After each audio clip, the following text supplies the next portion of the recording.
Salam sejahtera bagi kita semua. Perkenalkan, nama saya Hadi Susilo SPD. Saya calon guru penggerak angkatan 9 kelas 320 dari SD Kristen Aletheia Kabupaten Lumajang. Di sini saya akan menjelaskan tugas yang diberikan dari tugas 1.1.A.8 koneksi antar materi, kesimpulan dan refleksi modul 1.1 tentang dasar-dasar pemikiran pendidikan dari Ki Hajar Dewantara. Nah, ada 3 pertanyaan pemantik yang harus saya jawab. Yang pertama adalah, apa yang Anda percaya tentang murid dan pembelajaran di kelas sebelum Anda mempelajari modul 1.1? Pertanyaan yang kedua, apa yang berubah dari pemikiran atau perilaku Anda setelah mempelajari modul ini? Dan yang ketiga, apa yang dapat segera Anda terapkan lebih baik agar kelas Anda mencerminkan pemikiran KHD? Nah, inilah 3 pertanyaan pemantik yang harus kita jawab bersama. Nah, menurut saya dari 3 pertanyaan pemantik ini, pertanyaan yang pertama adalah, apa yang Anda percaya tentang murid dan pembelajaran di kelas sebelum Anda mempelajari modul 1.1?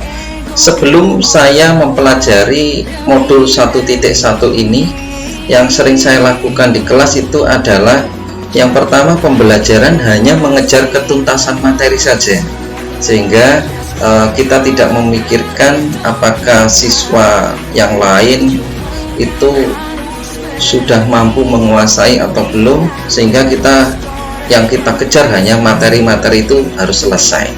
Kemudian yang kedua adalah murid berpusat pada guru, artinya bahwa setiap materi baru, setiap hal baru yang ada dan yang lain sebagainya itu selalu berpusat pada guru saja, sedangkan murid tidak ada kesempatan untuk menyampaikan apa yang dia punya, apa yang dia dapatkan, dan seterusnya. Dan yang ketiga, lebih banyak menuntut siswa daripada menuntun. Nah, itu yang saya lakukan sebelum modul ini saya pelajari. Jadi kita lebih banyak menuntut siswa untuk menyelesaikan berbagai macam tugas, kemudian kita menuntut nilainya harus melebihi KKM dan seterusnya, daripada kita menuntunnya. Nah, berikutnya, pertanyaan yang kedua, apa yang berubah dari pemikiran atau perilaku Anda setelah mempelajari modul ini? Nah, ada perubahan yang terjadi setelah saya mempelajari modul ini. Yang pertama adalah perubahan pemikiran. Perubahan pemikiran itu yang pertama meliputi pembelajaran berpusat pada murid, itu yang pertama. Jadi saya tidak lagi berpusat pada guru, tetapi pembelajaran sekarang lebih berpusat kepada murid, sehingga kita lebih banyak berdiskusi, kemudian kita lebih banyak bertanya jawab antara siswa satu dengan yang lain, bahkan kelompok satu dengan yang lainnya. Kemudian menghargai dan mengapresiasi setiap jawaban peserta didik. Nah, ini adalah bentuk penghargaan kita, bahwa setiap anak mempunyai ide sendiri, setiap anak mempunyai jawaban sendiri, dan setiap anak mempunyai gambaran sendiri tentang sebuah pelajaran yang diikutinya dalam sebuah pembelajaran di kelas. Kemudian yang ketiga adalah lebih menuntun murid. Nah, ini yang terjadi, lebih menuntun murid daripada kita menuntut mereka tentang nilai harus sekian dan seterusnya. Dan yang keempat, guru bukan satu-satunya sumber belajar, artinya bahwa siswa sudah mulai menggunakan sumber belajar yang lain, tidak hanya dari gurunya saja, tapi dari sumber-sumber yang lain. Nah, itu perubahan pemikiran yang terjadi, yang saya alami. Nah, berikut ini adalah contoh tentang pembelajaran yang terjadi di kelas saya sekarang ini. Jadi di kelas saya itu sudah menggunakan berbagai macam media elektronik, kemudian sumbernya adalah internet dan seterusnya, bahkan buku-buku yang lain. Dan juga di situ kita hanya menuntun mereka memberikan gambaran, kemudian mereka menyelesaikan pekerjaan mereka bersama kelompok mereka masing-masing.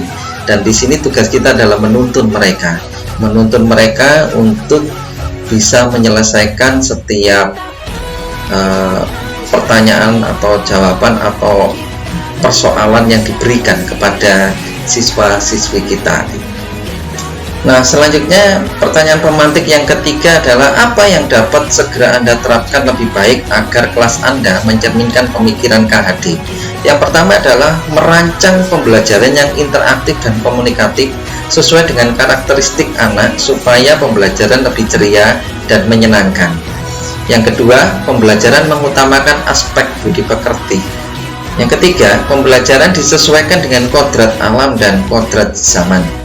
Dan yang keempat, memberi kebebasan siswa menggunakan sumber belajar lain seperti internet dan tidak bersumber pada satu buku atau pada guru lagi. Nah, itulah jawaban-jawaban dari 3 pertanyaan pemantik yang bisa saya berikan, sehingga saya bisa menyimpulkan dari 3 pertanyaan tersebut. Yang pertama adalah bahwa pendidikan sejatinya menuntun anak sesuai dengan bakat, minat, dan kodratnya. Dan yang kedua, pendidikan pada dasarnya adalah menghamba pada anak. Dan yang ketiga, pendidikan yang mengutamakan budi pekerti yang selaras dengan profil pelajar Pancasila.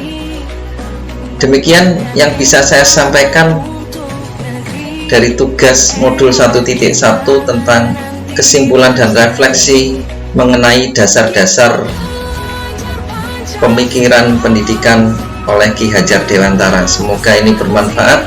Terima kasih dan salam guru penggerak.